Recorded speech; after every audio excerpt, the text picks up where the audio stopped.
Aje ne. Gaskiya gun nan fa akwai kaya. Abokina, kaga wata jaka gaskiya jakar nan ta yi mun. Ya kamata in shiga tambayi kuɗin jakar nan domin saboda tafiyar da zan yi gobe. In na saye ta ihe zuba komai nawa.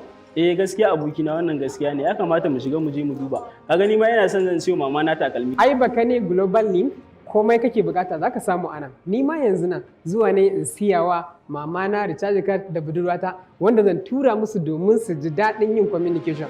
Ba daga nan ba sai man kwashe ga zaka gani. Kai kana nufin har kayan waya suke sayowa? Kai mutumi na kaga wata caza can fa caza kwamfutoci da ta waya da sauransu.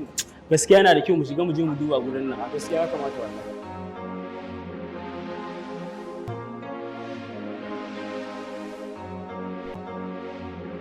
Barkanku da zuwa bakane global link.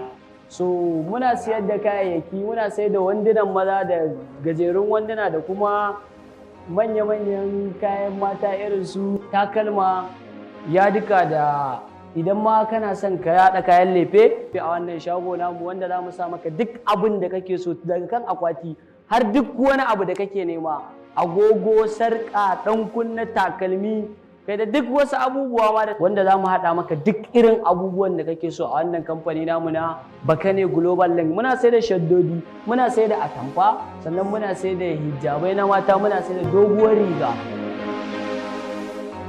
sannan muna sai da tabayoyi na mata, jakunkuna da takalma na mata, ga sarga da 'yan kunne,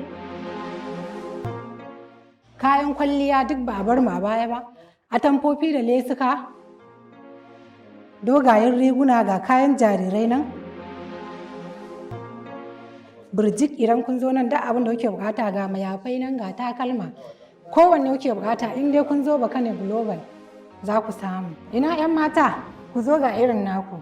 Kada ku manta yana nan a cikin karamar hukumar dawakin kudu number 13 Motor Park Kofar Arewa. Sannan kuma muna da branch ɗinmu da yake a kusa da Unity Bank na cikin karamar hukumar dawakin kudu number 2 a Ma'azzam Plaza. Sannan muna da branch a cikin karamar hukumar dawakin kudu bakin asibiti number 1 da kuma number 8 a bakin asibiti. Bakane Global Link muna maraba da dukkanin kwastomominmu masu siyan ɗaiɗai da masu sari. Mun gode. Aje ne.